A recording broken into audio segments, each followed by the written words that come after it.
Sa 10. Bienvenidos al Seminario Reina Valera. Yo soy Gilberto Aves, rector del Seminario Abierto, y esta es la lección número 10 de la materia Sinopsis del Antiguo Testamento, cuyo tema es Segunda de Samuel. La historia de David. Pedimos la bendición de Dios sobre el estudio de su palabra. Empecemos. Segunda de Samuel, la historia de David. Por Ray C. Stedman. Segunda de Samuel es realmente una continuación de Primera de Samuel. En la Biblia hebrea no están divididos y este es el primer libro de los reyes, y todo el libro gira alrededor de un hombre, David. El libro se divide en 4 partes sencillas. Del capítulo 1 al 5 examinan el camino del dominio. David comenzó su reinado siendo solo rey de la tribu de Judá y transcurrieron 7 años más antes de que fuese coronado rey de las 12 tribus de Judá y de Israel. La sección que abarca del capítulo 6 al 10 destaca la adoración y la victoria, cosas que también están unidas en la vida cristiana. En los capítulos 11 al 20 encontramos el relato del fracaso de David y el perdón de Dios y sus resultados en su vida. La sección final abarca un apéndice en el que se enfatizan algunas importantes lecciones que aprendió el rey David durante el curso de su reinado. Hay 2 maneras de considerar la historia de David.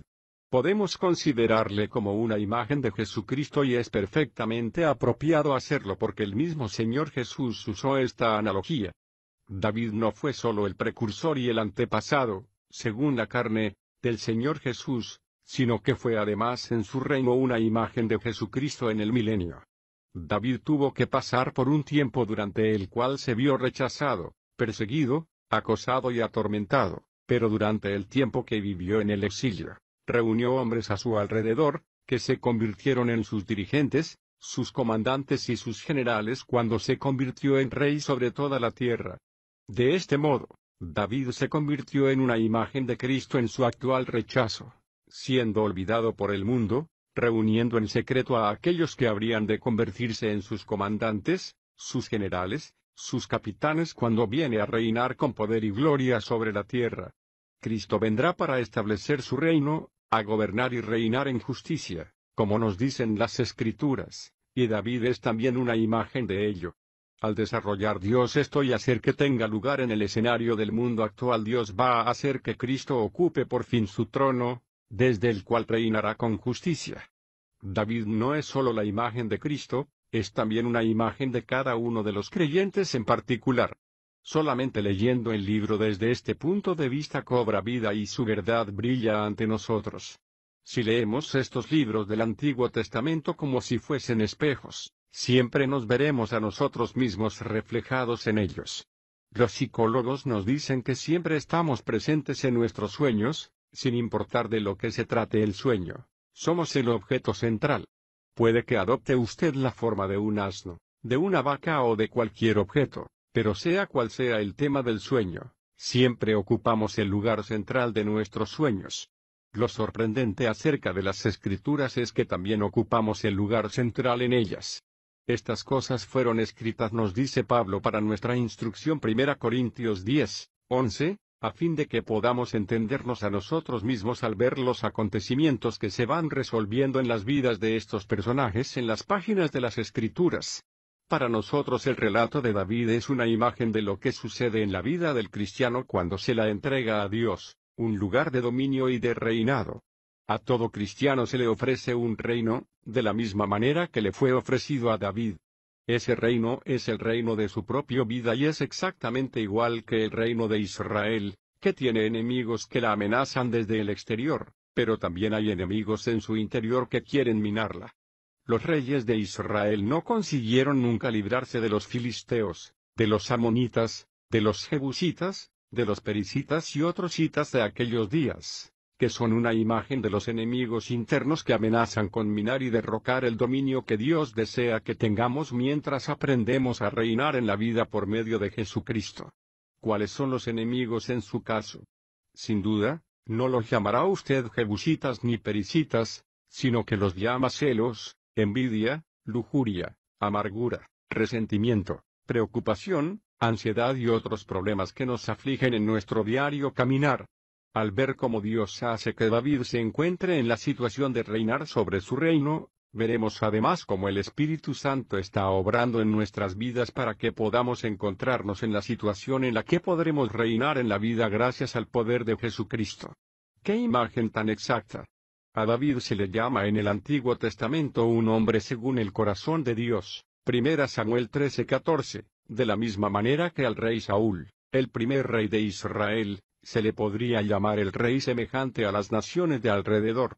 Saúl, tal y como aparece en 1 de Samuel, representa al hombre carnal, aquel que intenta complacer, por medio de sus propios esfuerzos, a Dios con sus buenas intenciones y sus sinceros esfuerzos por ser religioso, pero con todo y con eso todo lo que hace se le viene abajo y nunca le funciona.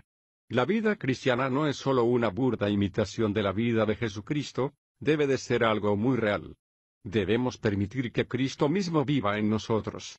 De la misma manera que Saúl es la imagen de la vida carnal y sus esfuerzos por imitar la vida auténtica, David es la imagen del hombre que es conforme al corazón de Dios, un creyente en el cual mora del Espíritu de Dios y que está abierto a ser instruido por el Espíritu y al que se le enseña a andar conforme al Espíritu Santo. La primera parte comienza con la muerte de Saúl, el hombre carnal. Cuando murió Saúl, David fue libre para ser rey sobre la tierra. Aplicando esta situación a nuestras vidas, esta es la imagen del momento en el que nos enfrentamos por fin con toda la verdad de la cruz de Jesucristo, que hace que el viejo hombre muera y pone fin al reinado de la carne, que representa aquí el rey Saúl. Cuando por fin entendemos intelectualmente que Dios habla muy en serio cuando dice que nos ha separado de la vida de Adán y nos ha unido a la vida de Jesucristo, el hombre viejo ha sido crucificado con Cristo, ha sido clavado en la cruz y ya no tiene derecho a vivir, y es entonces cuando nos encontramos exactamente en la misma situación que se encontró David en 2 de Samuel y tenemos libertad para reinar porque el rey Saúl ha muerto. Al principio David no es más que rey sobre su propia tribu, la de Judá. Durante 7 años vivió en la ciudad de Hebrón, pero mientras fue rey solo sobre Judá se produjo una encarnizada lucha entre los derechos de David y los de la casa de Saúl. En otras palabras, no es nada fácil hacer morir la carne porque no está dispuesta a dejar de reinar así como así se produce una encarnizada lucha. Se nos dice por fin que David se encuentra en la situación en la que es reconocido como rey sobre las 12 tribus y en ese momento tiene derecho a asumir su prerrogativa real, dada por Dios, sobre toda la tierra. En el capítulo 6 comienza el segundo movimiento de este libro. En él encontramos los resultados de la vida de David, cuando llega a su plena autoridad en el reino. Su primera preocupación es la de traer de nuevo el arca de Dios. En 1 de Samuel leímos que la tribu de los filisteos se había apoderado de ella, la había cogido y habían intentado colocarla en su propio templo, pero cuando el arca de Dios se encontró situada junto a el grotesco dios pez, horroroso, con sus ojos saltones, el dios pez no pudo soportar estar junto a ella, cayó sobre su rostro y acabó con el cuello partido. Los filisteos se dieron cuenta de que no podían salirse con la suya intentando conservar el arca de Dios en su templo, de modo que la enviaron a otra ciudad, donde permaneció hasta que David fue hecho rey. Cuando se convirtió en rey de las 12 tribus, su primera preocupación fue la de traer de vuelta el arca de Dios, recuperándola de manos de los filisteos, para que ocupase el lugar central de la vida de la nación de Israel. ¿Qué significa esto? Cuando se dio usted cuenta por primera vez de que Jesucristo tenía derecho a reinar como Señor sobre todos los aspectos de su vida, ¿no sintió usted el deseo de que Él ocupase el lugar central en su vida? Eso es lo que representa aquí el deseo que tenía David de traer de nuevo el arca. David mandó construir una carreta nueva, tirada por bueyes y colocó el arca en el centro de ella, volviendo acompañado por todo el pueblo, cantando y regocijándose alrededor del arca. Fue un momento de completa dedicación y devoción entusiasta y totalmente sincera a Dios, pero entonces sucedió otra cosa terrible. Al ir el arca por la carretera sobre la carreta, los bueyes tropezaron por causa de un surco en el camino y comenzó a temblar y menearse, de manera que parecía que se iba a caer. Un hombre llamado Usa, que se hallaba junto a la carreta, extendió su mano con la intención de estabilizar el arca. Pero el momento en que lo hizo, Dios le golpeó con un rayo y cayó muerto. David se quedó estupefacto y sin saber qué hacer. Como es lógico, El ambiente de tragedia se apoderó de todos los presentes y desapareció de repente el ambiente de regocijo y de alborozo. David se sintió tan apesadumbrado que desvió la carreta del camino y la dejó en la primera casa que tuvo cerca, regresando a Jerusalén amargado y resentido contra el Señor por haber hecho algo así. Esa fue la primera lección que tuvo que aprender David. Ha quedado constancia escrita del hecho de que David temió en gran manera al Señor cuando sucedió esto y se sintió muy amargado, pero la verdad era que fue culpa de David que muriese Usa. En el libro de Levítico había instrucciones muy específicas y detalladas acerca de cómo transportar el arca de Dios y solo los levitas debían hacerlo. Por lo tanto, fue culpa de David que no se le pidiese a los levitas que fuesen ellos los que transportasen el arca. David fue lo suficientemente presuntuoso como para dar por hecho que Dios estaba de su parte, pensando que podía salirse con la suya hiciese lo que hiciese. David se limitó a colocar el arca sobre la carreta y comenzó a transportarla él mismo. Por lo tanto, todo lo que sucedió fue realmente su culpa. David tuvo que aprender la amarga lección de que para servir a Dios no basta nunca solo con ser sincero. Hay que hacer las cosas como Dios quiere para hacer su voluntad. ¿Ha descubierto usted ya eso? ¿Ha tenido usted alguna vez un proyecto favorito que sentía usted sinceramente en su corazón que sería algo maravilloso para glorificar a Dios? Hasta es posible que encontrase usted algo en las Escrituras que justificase su deseo y era tal que estaba usted convencido de que era la voluntad de Dios que sucediese, pero Dios sopló sobre esa actividad y se desmoronó y todo salió mal, por lo que tuvo usted que enfrentarse con el hecho de que sus preciados planes para hacer algo para Dios se habían desintegrado totalmente. Hace poco hablé con un joven que estaba pasando por un período de resentimiento y amargura precisamente por esta misma razón. Estaba seguro de que sabía lo que Dios quería que él hiciese sobre un asunto determinado y había decidido que era conforme a la voluntad de Dios. Sentía además que podía prever de qué manera iba a obrar Dios e incluso le había dicho a algunos amigos que Dios iba a hacer una cosa concreta, pero todo se vino abajo. Me dijo, le confieso que siento que Dios es injusto y que no apoya lo que dice.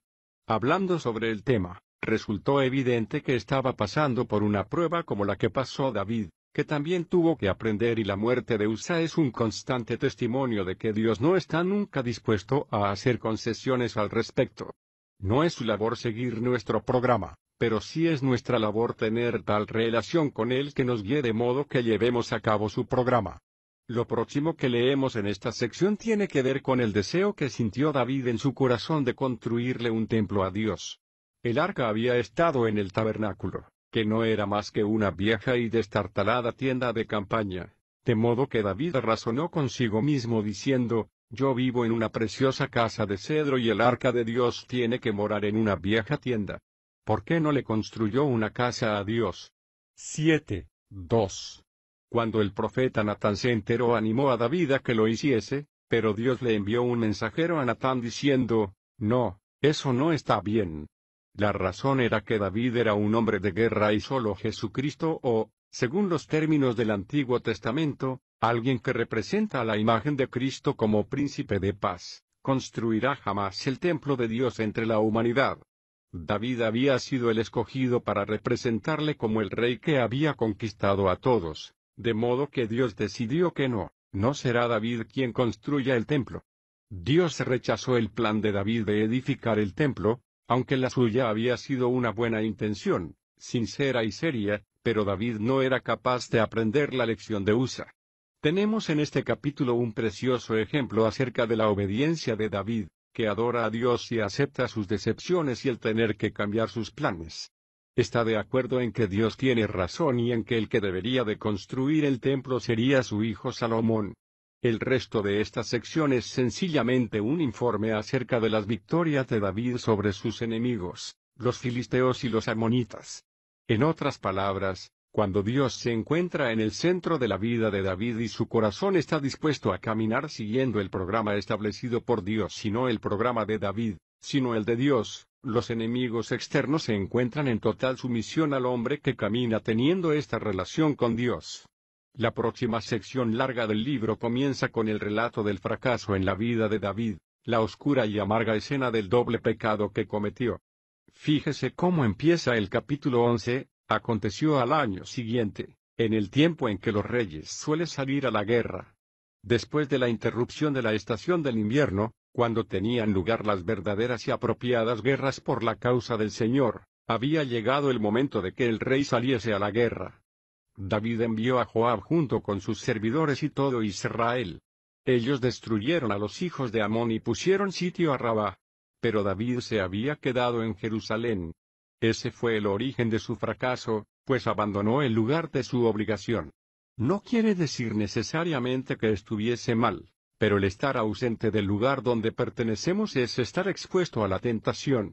Lo que viene a continuación en la historia de David se puede contar con 3 sencillas frases. Vio, envió, investigó y se apoderó. Caminando sobre la azotea de su casa vio a una hermosa mujer que se estaba bañando. Mandó a pedir información acerca de ella y la tomó. Con esas sencillas frases tenemos una reseña gráfica de los procesos de la tentación. Cualquier tentación que se presente en su vida y en la mía seguirá también este mismo modelo. Comienza con un sencillo deseo. Puede tratarse de cualquier cosa, pero el deseo está presente y hay que afrontarlo cuando se manifiesta. O bien nos olvidamos de él al llegar a ese punto o se convierte en una intención. David vio a aquella mujer hermosa, la deseó y comenzó a trazar un plan para hacerla suya. Mandó a pedir información acerca de ella. A esto siguió una acción y David, aquel hombre conforme al corazón de Dios, se vio, de este modo, involucrado en el profundo y oscuro pecado del adulterio. Una vez que hubo cometido el pecado se negó a afrontar las consecuencias, como intentamos hacer muchos de nosotros. En lugar de confesar abiertamente y reconocer que había hecho mal e intentar solucionarlo, cometió otro pecado para encubrir el primero. Ese es siempre el proceso del pecado. Si comete usted un pecado, cometerá otro para encubrir el primero y 10 más para encubrir el segundo. Pero Urías, en su sencilla fidelidad a Dios, maldijo a David y la cosa acabó por fin en derramamiento de sangre.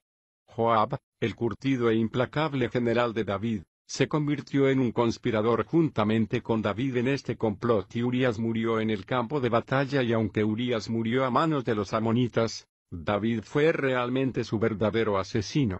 Así que de repente, casi sin advertencia alguna, se introducen estos 2 pecados en la vida de David, el del adulterio y el del asesinato. Este era el hombre al que Dios había escogido para ser el antepasado del Señor Jesús. A muchos de nosotros este pecado nos resulta pasmoso y nos preguntamos cómo un hombre como David pudo hacer algo tan espantoso. Han sido muchos los que han apuntado a David con el dedo y han dicho, ¿cómo pudo Dios pasar por alto algo así? Pero si quiere usted ver lo que quiere decir Dios cuando se refiere a David como un hombre conforme a su propio corazón, preste atención a lo que sucede en la vida de David cuando Dios le envía al profeta Natán. Natán apunta con el dedo a David y le engaña con una pequeña parábola. Cuando llega a la ingeniosa culminación, Natán le dice, tú eres ese hombre. David admite y se enfrenta de inmediato con su pecado y no intenta ya justificarlo. Reconoce que lo que ha hecho en relación con el asunto está muy mal y fue precisamente al llegar a este punto cuando David escribió el Salmo 51. Todos nosotros hemos leído este salmo en alguna ocasión u otra cuando nos hemos sentido abrumados por la culpabilidad. No hace mucho tiempo vino a verme un hombre que se había visto envuelto en la misma clase de problema que tuvo David y los dos repasamos juntos este salmo. Vi cómo el Espíritu Santo le limpiaba de su culpa, eliminando la mancha y la fealdad de aquello en la vida de este hombre usando las palabras que escribió David después de haber cometido su pecado con Betsabé y una vez que se descubrió cómo hizo asesinar a Urías. A continuación nos encontramos con los resultados en la vida de David, comenzando por el capítulo 12. Se nos dice que cuando Natán le dijo, tú eres ese hombre, le dijo, ahora, pues, porque me has menospreciado y has tomado la mujer de Urías el heteo para que sea tu mujer, jamás se apartará la espada de tu casa. Así ha dicho Jehová, he aquí yo levantaré contra ti mal en tu propia casa.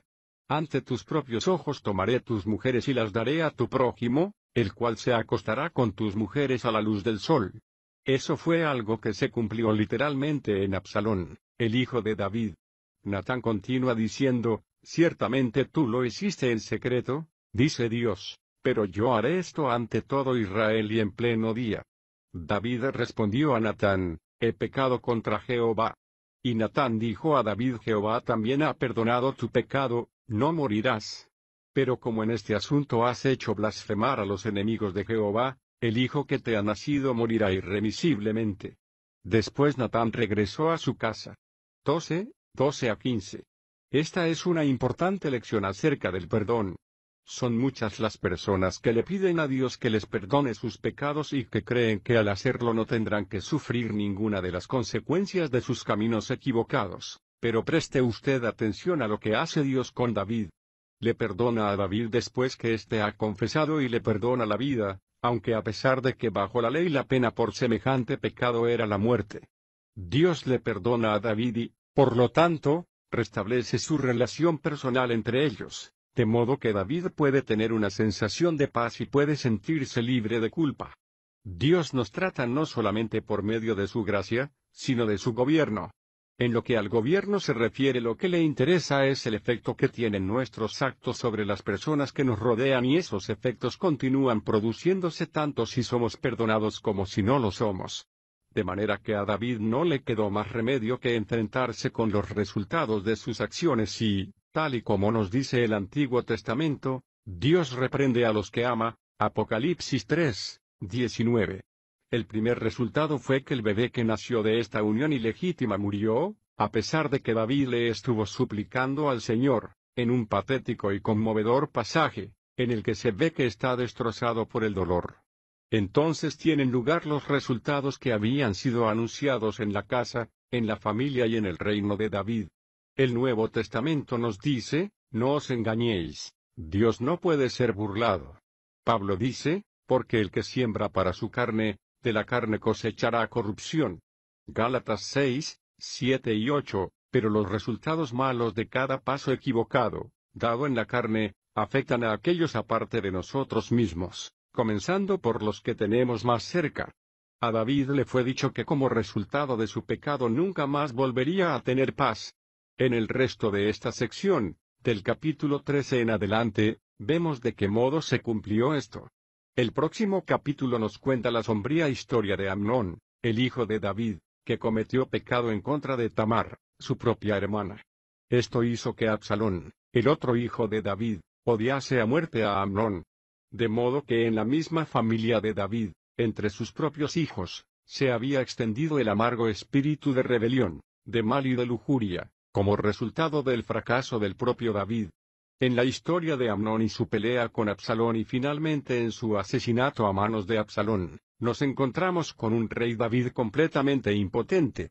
David no puede ni siquiera reprender a su propio hijo porque Amnón está sencillamente siguiendo los pasos de David. Amnón solo está cometiendo aquellos pecados fruto de la pasión del que el mismo David dio ejemplo al apropiarse de Betsabé. A continuación leemos acerca de la insurrección de Absalón. Este joven atractivo, brillante, con grandes habilidades, hijo de David, fomentó una rebelión en todo el reino y se puso secretamente en contra de su propio padre intentando apoderarse del trono para sí mismo. Al final tuvo tanto éxito que David, con toda su corte, tuvieron que huir de la ciudad de nuevo y vivir en el exilio. Imagínenselo. Aquel hombre al que Dios había escogido para que fuese rey sobre Israel, el hombre que había de reinar sobre las 12 tribus, el hombre al que Dios le había concedido un trono, tiene ahora que huir como si fuese un sencillo criminal debido al fracaso de su propia vida moral. Mientras sucede todo esto, el corazón de David se muestra arrepentido y dispuesto a descansar en Dios, reconociendo el hecho de que estas cosas son el resultado de su propia insensatez y confiando en que Dios lo resuelva todo. Es una preciosa imagen de la que debiera ser la actitud del corazón cuando pecamos y fracasamos, y como resultado empiezan a manifestarse las consecuencias. No hay nunca una palabra de queja por parte de David. Nunca intenta echarle la culpa a Dios. No manifiesta ninguna amargura, sino sencillamente reconoce que Dios aún puede solucionar las cosas y lo hace. Dios restablece a David al trono y Absalón es derrotado, conquistado por su propia vanidad. Su pelo largo, del que se siente muy orgulloso, se engancha en las ramas de un árbol y Joab, el implacable general de David, le encuentra y le mata. Al morir Absalón queda aplastada la insurrección, pero no es esa la historia completa. En los capítulos 18 a 20 encontramos el resultado final del pecado cometido por David, en la rebelión de Seba en contra del rey David. Todo ello surge del doble pecado cometido por David y no hay paz durante el resto de su reinado. Tiene el perdón de Dios, su gracia para con él, es restaurado por Dios y recibe sus bendiciones en su vida personal, pero sigue recogiendo los resultados de su propia insensatez. Hay una canción popular que dice, el Señor, allá en los cielos, nos ha mandado que amemos a nuestro prójimo, pero la canción continúa diciendo, con un poco de suerte, cuando venga tu prójimo, no estarás en casa. El Señor, que está en los cielos, ha dicho que el hombre debe serle fiel a su esposa y que no debe de andar nunca con otras mujeres, pero con un poco de suerte, ella nunca se enterará. Y así sigue la canción, captando de manera exquisita la filosofía del mundo acerca del plan de Dios. Mira, te las puedes arreglar, Dios no va a hacer que te pasen esas cosas.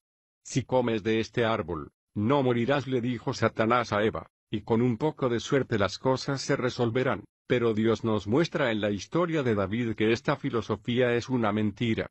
Finalmente, tenemos el epílogo o apéndice, de este libro, en el que se reúnen algunas de las lecciones que ha aprendido David durante sus 40 años de reinado. La primera es la historia de los Gabaonitas, que enseña que el pasado se tiene que tener en cuenta. Si hay cosas en nuestro pasado que aún podemos corregir, tenemos la responsabilidad ante Dios de volver atrás y corregirlas. Hay hombres, mujeres, muchachos o chicas que se han dado cuenta de que un dinero que robaron antes de ser cristianos se ha convertido en una terrible carga sobre su conciencia. Por ello, tienen que reunir el dinero, tal vez un dinero que difícilmente pueden costear, y pagar la deuda o el robo del que ha sido culpable antes de poder hacerse cristiano. Porque Dios desea la verdad en lo interno y no se queda satisfecho con las meras formalidades exteriores, sino que desea que toda la vida sea recta. En el relato de los Gabaonitas, David volvió y corrigió algo que sucedió bajo el rey Saúl. Como heredero del trono de Saúl, tenía que corregir el error cometido. En el capítulo 22, nos encontramos con el precioso Salmo 18. La clave de este salmo comienza en el versículo 26. David canta, con el misericordioso te muestras misericordioso, e íntegro con el hombre íntegro. Con el limpio te muestras limpio, y eres sagaz con el perverso. Salvas al pueblo humilde, pero tus ojos humillan a los altivos. Ciertamente tú eres mi lámpara, oh Jehová, Jehová ilumina mis tinieblas. Y a continuación nos encontramos con esta figura que siempre me ha encantado. David canta, contigo desbarataré ejércitos. Con mi Dios saltaré murallas. Perfecto es el camino de Dios, probada es la palabra de Jehová. Él es escudo a todos los que en él se refugian. ¿Qué quiere decir? Sencillamente que lo que somos para Dios, es lo que Dios será para nosotros. Si usted es abierto, sincero y perfectamente honesto con él, Dios será abierto, sincero y perfectamente honesto con usted. Si es usted retorcido, perverso y engañoso y le está usted mintiendo a Dios, hará que todas sus circunstancias se conviertan en un engaño y una mentira para usted. Si es usted puro de corazón y ve las cosas como deben ser, descubrirá usted que Dios también es así con usted y hará que se manifiesten en su vida más de esta belleza y pureza en su corazón y en su alma. Esto es lo que Pablo le dice de manera enfática a los filipenses, no quiero decir que ya lo haya alcanzado, ni que haya llegado a la perfección, sino que prosigo a ver si alcanzo aquello para lo cual también fui alcanzado por Cristo Jesús. Filipenses 3, 12. Lo que nos está diciendo es que lo que yo soy para Él, es lo que Él será para mí y eso fue exactamente lo que descubrió David. El último capítulo es el relato del tercer pecado que cometió David y del que ha quedado constancia en este libro, su pecado al hacer un cómputo de Israel. Cayó una plaga sobre el pueblo de Israel cuando David, en su orgullo, comenzó a contar con sus propios recursos y con el aparente poder militar, en lugar de depender de la gracia y del poder de Dios. ¿Qué nos enseña esto? nos enseña una gran verdad: nuestra antigua naturaleza está siempre ahí, dispuesta a entrar en acción el momento en que dejamos de depender